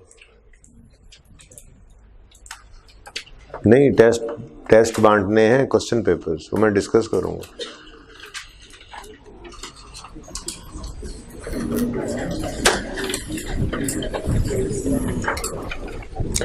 अभी ये क्वेश्चन करते हैं, फिर टेस्ट को डिस्कस करते हैं, होमवर्क को डिस्कस करते हैं इस क्वेश्चन के बाद, फिर टेस्ट को डिस्कस करेंगे। कितने बच्चों को लगता है टर्म टेस्ट में पास हो जाएंगे? चलें, बड़ी बात है अगर इतने बच्चे हो जाएं तो।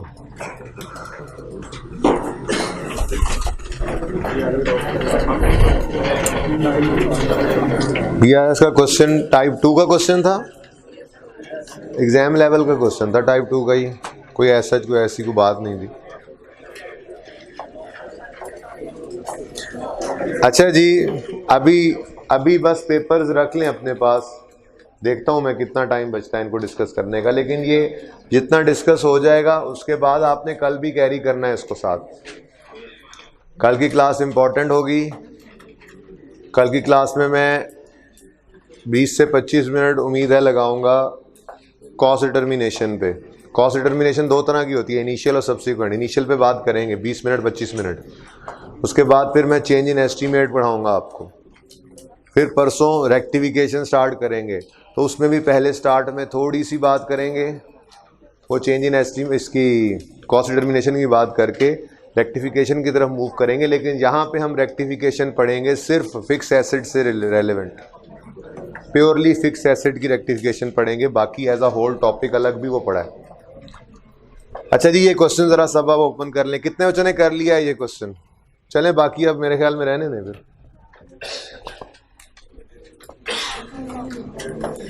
चलें चेक करते हैं।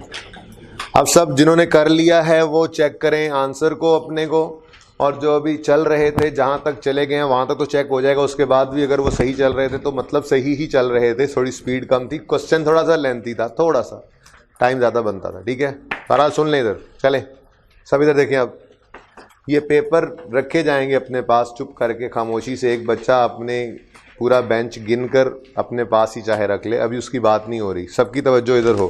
Question number 3, following balance is appearing on 1/7/14। सबसे पहला मसला तो हमारा कैलेंडर ईयर से फाइनेंशियल ईयर हिल गया है, आधे बच्चों को तो ये मसला हो रहा है। 1 जुलाई 14 पर ओपनिंग बुक वैल्यू कितनी है? 70,000। Addition on 1/3/15 is 10,000। Please please please अब बस कर दें लिखना भाई, ठीक है, टाइम दिया था ना, नहीं हुआ, अब कोई ना लिखे खुद, बस ठीक है, आप सही कर रहे थे, बस सब पास हैं, सब पास हैं, आज मेरे वाले टेस्ट में सब पास हैं। प्लीज़ अब सब इधर देखेंगे, कोई बच्चा अब नहीं लिखेगा जी। एडिशन ऑन 1/3/15 10,000, एंट्री बोलें। 10,000 से एसेट डेबिट, कैश क्रेडिट, 1 3 ओह ये तो हमारे साल में है ही नहीं। अच्छा, एक काम क्यों नहीं कर लिया करते आप अपने सवाल के ऊपर ही, अगर कैलेंडर ईयर से आपका ईयर एंड हिल जाए तो ये मैंने शायद पहले भी बात की थी, इसको लिख लिया करें। कैलेंडर ईयर से आपका फाइनेंशियल ईयर हिल गया, लिख लें इसको। वैसे ही आप नहीं बात की थी तो आज कर रहा हूँ। 1 जुलाई को साल शुरू हो रहा है और उसने रिक्वायरमेंट में कहा हुआ है एसेट डिस्पोजल अकाउंट बनाओ 30 जून 15 पे, तो इसको लिख लो अपने सवाल पे ही, इस तरह छोटी सी टाइमलाइन बनाओ साइड पे, किसी भी जगह पे, टॉप पे सवाल की, बॉटम पे, कहीं पे, ताकि आपके सामने वो साल रहे, वो ब्रैकेट रहे आपके सामने, गलती ना हो। छोटा सा काम है, कर लिया करें, क्योंकि आपको आदत होती है दिसंबर, कुछ अर्सा लगने के बाद आपको जून वाला साल ज़्यादा तैयार हो जाएगा, क्योंकि जून और दिसंबर नॉर्मली ये टेस्ट करता है। लेकिन आदत यही रखें कि अगर फाइनेंशियल ईयर से आपका साल हिल जाए तो आप अपने फाइनेंशियल ईयर को लिख लिया करें अपने पेपर पे, ताकि ब्रैकेट आपके सामने हो, गलती ना हो। 1/3/15 हमारे साल में ही है, 30 जून 15 से पहले आता है ना। Next, an asset having book value of 4,000 on 1/7/14 is disposed of on 31/3/15 for nil value. जी 1/7/14 की उसने हमें बुक वैल्यू दी है, तो यही लिखेंगे यहाँ पर। हमें वर्किंग करनी पड़ेगी, बुक वैल्यू ऑफ डिस्पोजल हमें डिस्पोजल की डेट तक लानी पड़ेगी। तो 1/7/2014 पर WDV कितनी थी इसकी? 4,000। उसके बाद किस दिन बिका है ये? डिस्पोज्ड ऑफ ऑन 31/3/15, तो डेप्रीसिएशन 4,000 पर, रेट बता दो 10% है, और कितने मंथ? 3/12। ठीक है, ये 30 जून वाला साल है। ओके, 9/12 जी। कितने बच्चों ने इसको 3/12 ले लिया था? हाथ खड़ा कर। 3/12 वाले, 3/12, 1 3/12 2। ओके चलें, और खैर नाराज क्यों होते जी? कितना आंसर है? यही था। अच्छा, मैंने शायद पिछला लिखा हुआ जी। 37। बस जी, इससे आगे जाने की जरूरत तो नहीं है जी, इस दिन तो ये चल बसा है एसेट। तो 31 मार्च 15 पर डिस्पोजल अकाउंट में इसकी WDV 3700 फेंक दीजिए। जरा स्मार्ट सा डिस्पोजल अकाउंट बनाते हैं, एक और बनाते हैं, डिस्पोजल अकाउंट। ये पहले एडजस्टमेंट नंबर 2 वाला, ये एडजस्टमेंट 2 मैंने लिख दिया। ठीक है, कोई भी निशानी लगा लें, सिंपल एक्सचेंज लिख लें, 1 2 लिख लें, कोई मसला नहीं, आपको समझाने के लिए लिखा एडजस्टमेंट 2 जी। एसेट अकाउंट क्रेडिट, तो डिस्पोजल अकाउंट डेबिट। और जब एसेट अकाउंट की बुक वैल्यू होगी तो एक्यूमुलेशन का कोई सवाल पैदा नहीं होता। तो स्टेप 1 और 2 मिल चुके हैं, स्टेप 3 पे आए। वी विल रिकॉर्ड कैश, तो कैश डेबिट, अंडरलाइन करें, फॉर नील। अच्छा, इसमें कोई बात नहीं, स्क्रैप लिखा हो तो फिर बात करते हैं। For nil value 0। ठीक है जी। नेक्स्ट, 3700 का एसेट था और कुछ भी नहीं मिला, तो मतलब 3700 का नुकसान हुआ है, सीधी सी बात। 3700 प्रॉफिट एंड लॉस अकाउंट में बैलेंसिंग फिगर लॉस है। आगे बढ़ते हैं। अच्छा, एक बात का जवाब तो दें, ये 4000 को अंडरलाइन करें, ये क्या है? बुक वैल्यू है। अच्छा, ये बुक वैल्यू है। हमें इस सवाल में रिक्वायर्ड तो नहीं है कॉस्ट, क्योंकि एसेट अकाउंट बुक वैल्यू पे बन रहा है, लेकिन मिसाल के तौर पे हमें बुक वैल्यू नहीं, कॉस्ट पर एसेट अकाउंट बना होता और हमें कॉस्ट की ज़रूरत होती, तो क्या कॉस्ट निकालना आती है आपको? क्या बुक वैल्यू गिवन हो तो कॉस्ट निकाल लेते आप? इसको पढ़ लें ज़रा, बुक वैल्यू गिवन है, कॉस्ट निकल सकती है? यस वाले, डेट ऑफ परचेज गिवन। मैंने आपको एक बात कही थी कि एसेट अकाउंट की बुक वैल्यू गिवन हो उससे कॉस्ट निकल सकती है, लेकिन वो पूरा जुमला याद रखें, calculation of cost from book, calculation of cost if book value and date of purchase is given. ठीक है, तो इन दोनों सवालों के अंदर यही सिचुएशन थी। आप ऊपर देखें, क्वेश्चन नंबर 2 के अंदर 12000 की बुक वैल्यू है और यहाँ पे 4000 की बुक वैल्यू है। अगर खुदा ना खास्ता इस सवाल में हमें कॉस्ट निकालना पड़ती बुक वैल्यू से, तो हम इस बुक वैल्यू से कॉस्ट नहीं निकाल सकते थे। उसकी वजह सवाल में डेट ऑफ परचेज मिसिंग थी। डेट ऑफ परचेज होती तो हम अज्यूम करते हमारा एसेट 100 का है और हम डेट ऑफ परचेज से इस दिन तक उसको लेकर आते और अपनी उस फार्मूला की इक्वेशन के अंदर उसको फिट कर सकते थे। ठीक है, तो 4000 और 12000 को अंडरलाइन कर लो, स्टार लगाओ, इस पर स्टार लगाकर अपने सफ़े के टॉप पे लिख लो। ये इस सवाल में, इन सवालों में तो हमें कॉस्ट की ज़रूरत नहीं थी, क्योंकि एसेट अकाउंट बुक वैल्यू बन रहा है। इन सवालों में तो कॉस्ट की ज़रूरत नहीं थी, क्योंकि एसेट अकाउंट बुक वैल्यू पर है और डिस्पोजल की बुक वैल्यू ही निकालनी है। इन सवालों में हमें कॉस्ट की ज़रूरत नहीं थी, क्योंकि एसेट अकाउंट बुक वैल्यू पर है और डिस्पोजल की बुक वैल्यू ही क्रेडिट होनी है, और डिस्पोजल की बुक वैल्यू ही क्रेडिट होनी है। लेकिन क्योंकि एसेट अकाउंट बुक वैल्यू, फिर सुनो, इन सवालों में हमें कॉस्ट की ज़रूरत नहीं है, क्योंकि एसेट अकाउंट बुक वैल्यू पे है और डिस्पोजल की बुक वैल्यू ही क्रेडिट होती है। यही देखा ना हमने। लेकिन अगर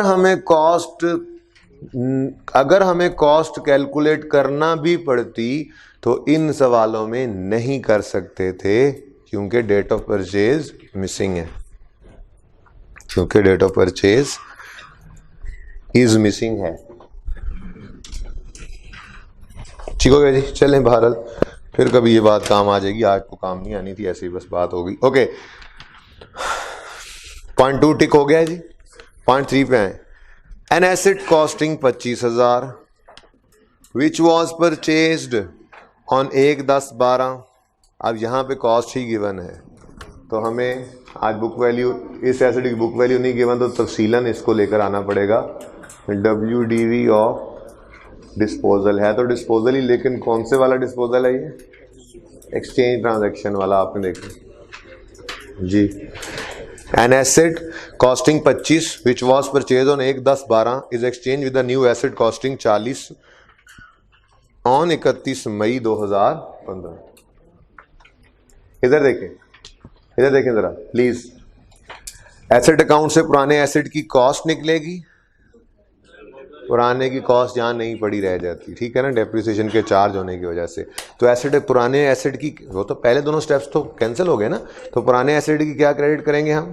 बुक वैल्यू, ठीक है। लेकिन नए एसेट की क्या चीज़ आएगी? वो तो कॉस्ट ही आएगी, ठीक है।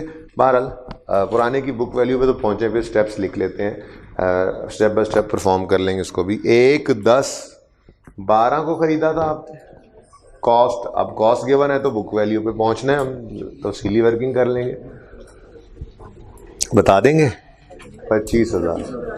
ओके, नाउ 31 दिसंबर, 30 जून 12, हाँ 30 जून 12 गुजर गया हो, 30 जून 13 में पहला साल एंड हुआ। डेप्रीसिएशन रिड्यूसिंग बैलेंस सही, पहले साल में तो यही रेट है 10%, यही कॉस्ट पर 9 बैट। अक्टूबर, नवंबर, दिसंबर 3 ये और 6 अगले महीने जी। 1875। Okay, WDV 125। उसके बाद 30 जून 2014। ओह, खतरनाक टाइम आ गया। ये WDV तो थी। अब डेप्रीसिएशन 23125 इंटू 10% आंसर आ गया 2313। राउंड कर दे जी। 20812। अब अपने कैलकुलेटर वाला आंसर ना देना 813, पता नहीं कोई जवाब देगा। हाँ जी, यही है, मुझे पता है। ओके, अब ये WDV है किस दिन की? 30 जून 14। इसी को हम कहा करते हैं यकम जुलाई 14। हमारे डिस्पोजल वाले साल का स्टार्ट हो गया है, तो 1/7/14 लिख लीजिए ताकि गलती ना करें। ओके जी, किस दिन बिक गया? 31 मई 15। तो 1 महीना ही बस बचा है, बाकी तो 20,812 का 10% कितने मंथ्स? 11/12 जी। 0 जी 904 WDV है। किस दिन की WDV है? 31 मई 15, यानी डेट ऑफ इस दिन की WDV हमें चाहिए होती है यहाँ पर। तो 18904। ये वर्किंग 1 थी, ये वर्किंग 2। ठीक है जी।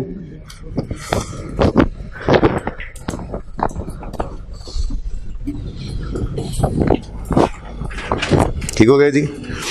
ओके, अब step 1, we will credit the asset account with cost, we will debit the credit account with accumulation. इसको नेट करके हमने कहा पुराने एसेट की WDV ही निकाल दो। ये तो दोनों स्टेप्स गए।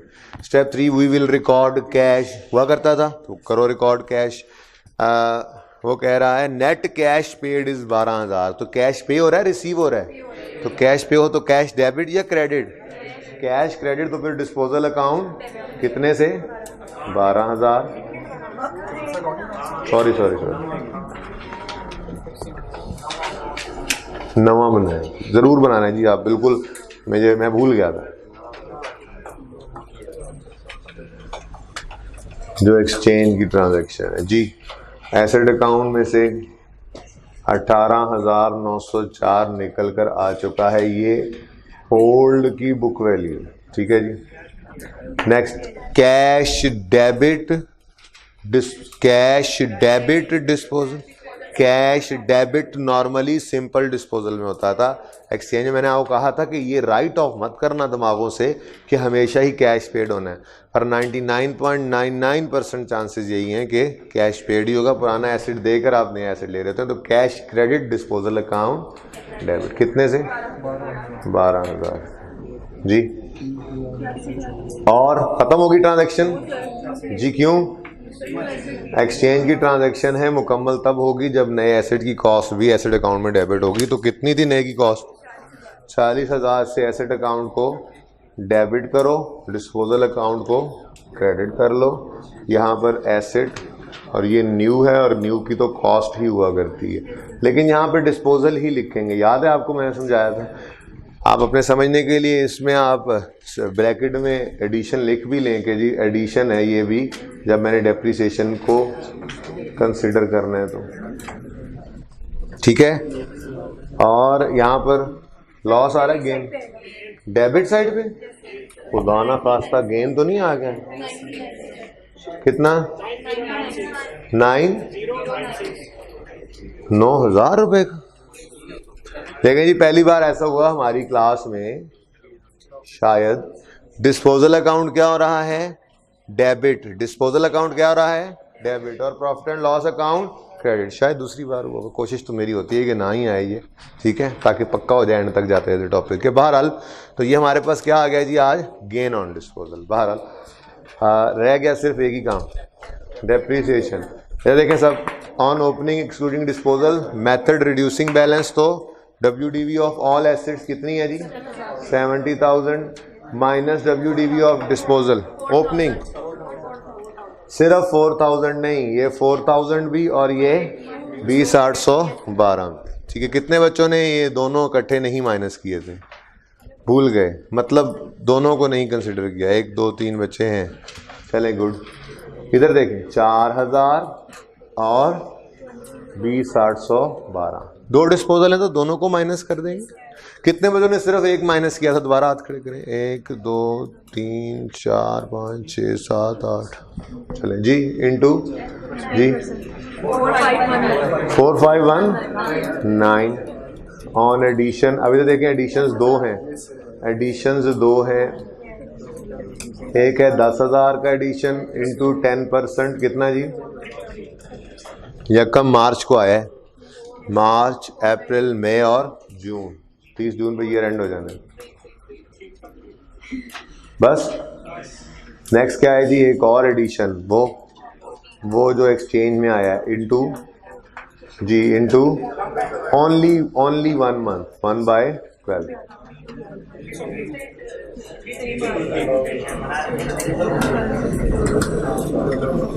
महज इत्तेफाक, हसीन इत्तेफाक जी।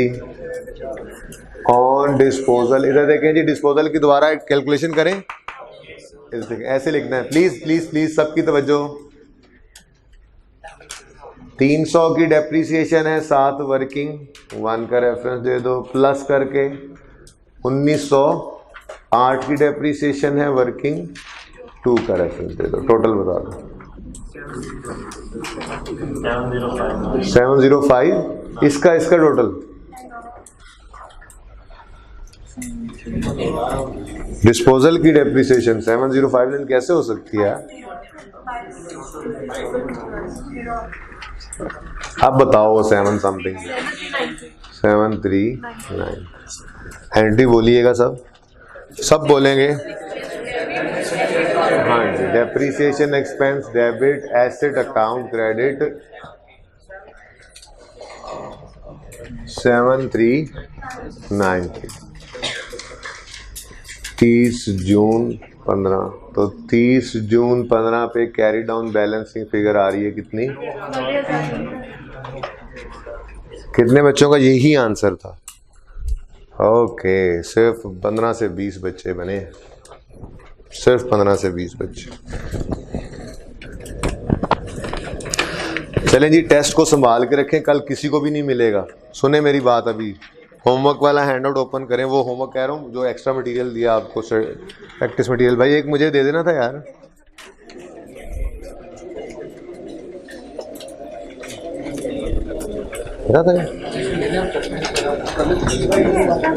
हाँ ये एक्स्ट्रा नहीं है, ये मेरा है जी हैंडआउट।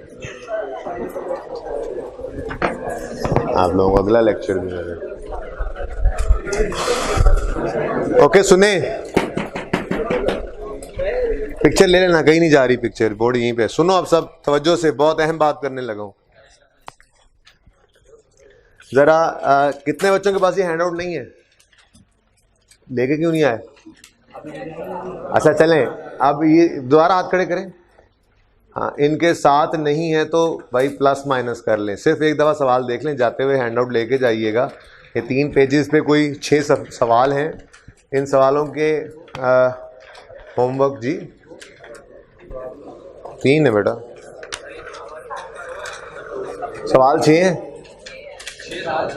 ये तो उन्होंने कमाल कर दिया, आप लोगों का भला कर दिया, ठीक है, अच्छा हो गया। सुनो अब दिखाओ कैसे। अच्छा तो 3 ही हुए ना यार, पता नहीं कौन लोग हो तुसी यार, कित्थों आ गए हो। सुने, सबसे पहले क्वेश्चन नंबर 6 पे तशरीफ लाएं। इसके नंबर देख के परेशान नहीं होना, ये बस आ गया होगा कभी गलती से। सवाल ज़रा पढ़ने दीजिए मुझे, और जो मैं कहूँ वैसे मान लेना है, क्योंकि कॉस्ट डिटर्मिनेशन पे बात मैंने आज नहीं की। A trading organization charges depreciation on its plant and machinery on a reducing balance method at 15% per annum on 1 July 11 the net book value in the ledger, underline करो, net book value in the ledger, करें जी आप mobile वाले भी underline, the net book value in the, अब खुद बताएं ये क्या बताना चाह रहा है। ओपनिंग तो है 1 जुलाई पे, वो कह रहा है लेजर में नेट बुक वैल्यू है। लेजर में नेट बुक वैल्यू का मतलब ही क्या है, ठीक है। तो अगर वो सवाल में थोड़ी सी अंग्रेजी भी घुमाकर लिख दे तो समझ आ रही होती है जुमला पढ़ने से। क्या कह रहे हैं, बस नहीं समझ आएगी जब, तब तक पास नहीं होगे ना बेटा, समझ आएगी तो पास हो जाओगे। On 1 July 11 the net book value in the ledger stood at 566,000. Movements in the plant and machinery account during the two years ended 30 June 13, 2 years ended 30 जून 13 का मतलब यह है कि 1 जुलाई 11 से 30 जून 12 तक एक साल बना होगा, फिर 30 जून 13 तक दूसरा साल बना होगा। ये 2 साल की मूवमेंट है और रिक्वायरमेंट है prepare the plant and machinery account, अलग नहीं मांगा उसने क्विट ऑप्शन, ठीक है। Prepare the plant and machinery account for the year ended 30 June 12 and 13। उसने डिस्पोजल अकाउंट मांगे नहीं है, लेकिन आप ऐड कर लें मेरी तरफ से फरमाइशी प्रोग्राम इस पे, prepare plant machinery account and disposal accounts, ठीक है जी। अगली बात, जरा ट्रांजैक्शन जल्दी से देखने दें। 1 अक्टूबर 11 पहले साल में है, 30 जून 12 में पहला साल खत्म होना है ना।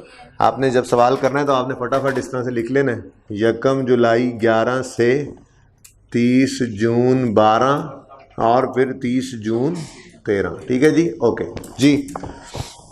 तो 1 अक्टूबर 11 पहले साल में है, ओके। है क्या, कहता है a new machine costing 80 was purchased, a sum of 30 was paid on the same date and the balance was paid on 31 मार्च 12। अच्छी ट्रांजैक्शन। क्या कहना चाह रहा है वो, एसेट तो आ गया है 1 अक्टूबर को, लेकिन बाकी के पैसे हमने अगले साल में जाकर पे किए हैं। तो क्या करेंगे, एसेट को रिकॉर्ड नहीं करेंगे जब तक पैसे ना दे दें, एसेट को रिकॉर्ड नहीं करेंगे जब तक पैसे ना दे दें। बोले आपको पता है एसेट डेबिट कख भी ना पे करो तो सारा ही पेएबल क्रेडिट कर दो, फिर अगर कुछ पे कर दो तो एसेट डेबिट, कुछ कैश क्रेडिट, बकाया पेएबल क्रेडिट, ठीक है। तो ये ट्रांजैक्शन बनेगी एसेट डेबिट, कुछ कैश क्रेडिट, कुछ पेएबल क्रेडिट, ठीक है। नेक्स्ट 1 दिसंबर 11, ये भी पहले साल में 11 वाले साल में 1 दिसंबर 11, ऐसा ही है ना। 1 जुलाई 11 के बाद 1 दिसंबर 11 आएगा ना, बोलो। अच्छा, ये भी पहले साल की transaction. A machine that was purchased for 2 lakh and installed at a cost of 10,000 on 1 August was fully destroyed in an accident। मैंने आपको डिस्पोजल थ्रू नेचुरल डिजास्टर अभी नहीं करवाया, लेकिन वो मैं जिस दिन करवाऊंगा उस पर 2 से 3 मिनट लगेंगे, ये भी बता दूं, ठीक है। आपने आज क्या करना है, 2 बातें मेरे साथ उधार करके जाना है। देखें, कॉस्ट डिटर्मिनेशन के अंदर मैंने आपको पढ़ाना ही यही है कि जब एसेट पहली बार आपके पास आता है तो उसकी कॉस्ट में कौन कौन सी चीज़ें ऐड हो सकती हैं और सब्सिक्वेंटली कौन कौन सी चीज़ें उसकी कॉस्ट का हिस्सा बनेंगी, कौन सी नहीं बनेगी। तो ये 15-20 मिनट की कल बात करेंगे। इनिशियल मेजरमेंट यानी पहली बार जब एसेट आता है तो कॉस्ट में क्या क्या शामिल हो सकता है, और फिर बाकी कल चेंज इन एस्टीमेट करेंगे। फिर परसों फिक्स एसेट की रेक्टिफिकेशन स्टार्ट करने से पहले मैं सब्सिक्वेंट मेजरमेंट के बाद यही कॉस्ट डिटर्मिनेशन की बात करूंगा। तो इसलिए फिलहाल ये बात नहीं हो चुकी हुई आपके साथ। अब आपने सिर्फ यहाँ पर ये लिख लेना है 1 अगस्त 9 पे ये खरीदा था ना, देखो 1 अगस्त 9 पे खरीदा था ना। अब आपको क्या लग रहा है, अब तक के पढ़े हुए नॉलेज को देखकर क्या लग रहा है कि एसेट जो हमने खरीदा था उसकी कॉस्ट 2 लाख थी, ऐसे ही है। और आप 2 लाख को डेप्रिशिएट करेंगे, लेकिन आपने 2,10,000 को करना है। तो अंडरलाइन कर लें, परचेज्ड को अंडरलाइन कर लें और इसके ऊपर लिख लें 2,10,000 कॉस्ट, ठीक है। अब क्यों 10 ऐड किया है वो इंशाल्लाह समझ आ जाएगी कल। हालांकि एक जुमले की मार है, ये बात मैं नहीं बोल रहा क्योंकि मैंने अभी वो टॉपिक स्टार्ट नहीं किया, वो बात स्टार्ट नहीं की, आज कुछ बच्चे कम थे, ठीक है। तो ये इंशाल्लाह समझ आ जाएगी आसानी से, मुश्किल नहीं है। और इसी जैसा मामला आखिरी ट्रांजेक्शन, चलो पहले वहां पे तो पहुंचे। अच्छा, फुली डिस्ट्रॉयड इन एक्सीडेंट का मतलब क्या है, यही वाला मामला है, कैश जीरो, कुछ नहीं मिला, बाकी ट्रांजैक्शन वैसे ही, कोई परेशान होने की बात नहीं। बस आपने कॉस्ट को जब डेप्रिशिएट करके लाना है ना डेट ऑफ डिस्पोजल तक, तो 2 लाख की बजाय 2,10,000 करके ला रहे हैं। 2,10,000 क्यों है वो कल पहले 15-20 मिनट में आपको समझ आ जाएगी बात इंशाल्लाह। आगे बढ़े। 1 February 12, some old machinery book value on 1 July 11 20,000 was sold for 80,000। आपके सामने ऐसी ट्रांजैक्शन पड़ी हुई है, बिल्कुल सेम, कोई मसला नहीं है इसके अंदर। साल के पहले दिन की WDV है, डिस्पोजल की डेट तक ले आना। ओके, तो पास पेपर है आपके सामने, और वो भी आपकी मतलब FAR 1 के अच्छे सवाल हुआ करते थे। ये सवाल इसलिए लाजमी मैं आपको दे रहा हूँ आज कि इसकी बेस से रिवर्स वर्किंग सिखाऊंगा। ओके, बहुत इंपॉर्टेंट बात है वो। शायद कल आधा लेक्चर उस पर लगा लें, ना करें चेंज इन एस्टीमेट स्टार्ट बहरहाल, और कॉस्ट डिटरमिनेशन लाजमी करनी है। और आखिरी पॉइंट, अ मशीन ये अगली दोनों ट्रांजैक्शंस दूसरे साल की हैं। 1 फरवरी पहले साल, 30 नवंबर भी फिर पहले ही साल कर लेते हैं। सिर्फ एक ट्रांजैक्शन दूसरे साल की थी, पहली तीनों ट्रांजैक्शन पहले साल में फॉल कर रही हैं, और दूसरे साल में सिर्फ एक ट्रांजैक्शन है। ओके, अच्छा है क्या, अ मशीन इंपोर्टेड ऑन 1 जुलाई 10 पुरानी was disposed of for 63,000, disposal है, ये भी पुरानी बात ही है हमारे लिए। तो हाँ, the value of machine was 70,000 whereas import levies amounted to 5,000। ये क्या है इसको कल बताऊंगा। फिलहाल आप 70 जमा 5 कॉस्ट कितनी लेंगे जो डेप्रिशिएट करके लानी है डेट ऑफ डिस्पोजल तक, वो 75 कर लें। ठीक है, तो इसको भी अंडरलाइन करके लिख लें, वैल्यू ऑफ मशीन को अंडरलाइन करके लिख लें, 70 जमा 5 75। ठीक है, सही है ना। बस आपकी किताब में ऐसे समझें, आपके सवाल के अंदर 75 लिखा हुआ है। ये पहले 15 मिनट की डिस्कशन है, कल सब समझ आ जाएगा। आपकी यहाँ पर कॉस्ट ही कितनी लिखी हुई है 75, और मैंने किताबें बंद करने का नहीं बोला अभी। और ये एक होमवर्क है। दूसरा होमवर्क करेंगे आप क्वेश्चन नंबर 4, और खुदा के लिए क्वेश्चन 5 को पढ़ना भी मत, वरना अपने नुकसान के जिम्मेदार आप। 4 ना पढ़ना, मैं ये कहने लगा था। मैं पढ़ लूँ, मैं ही पढ़ लूँ। हाँ, 5 को हाथ भी नहीं लगाना, ऐसे कर, देखना भी नहीं, नज़र भी नहीं लगानी। वो मैं कल करवाऊंगा, लेकिन आप करोगे तो समझ तो आनी कोई नहीं। वो ओ भाई क्वेश्चन नंबर 4 पे आए। क्वेश्चन नंबर 4 के अंदर एडजस्टमेंट नंबर 6 जो है वो थोड़ा सा आपको परेशान करेगी, कल समझाऊंगा। फिलहाल 6 को एनसर्कल करके उसके साथ एंट्री लिखें, जर्नल एंट्री लिखें, लिखे एसेट डेबिट स्टॉक क्रेडिट। बस ये क्या है, बस इसको छोड़ दें, एसेट डेबिट स्टॉक क्रेडिट लिख लें, यानी एसेट ने डेबिट होना, ये एडिशन है बस। ये पॉइंट नंबर 6 के अलावा कुछ भी नहीं है इस सवाल के अंदर भी। नंबर इसके ज़्यादा होने चाहिए थे, कम है। ये चौथा और छठा सवाल लाजमी करना है। चौथे को डिस्कस करूंगा और छठे का लेजर मैं दोबारा बनाकर चीज़ें मिटा दूंगा और रिवर्स वर्किंग सिखाऊंगा। फिर उसके बाद आप 5वां सवाल करने के काबिल हो जाएंगे। और जो पहले 15-20 मिनट की डिस्कशन होगी कॉस्ट डिटर्मिनेशन की, उसके बाद आप पहला, दूसरा, तीसरा सवाल कल होमवर्क में लेके जाएंगे इंशाल्लाह। ओके, अल्लाह हाफिज़।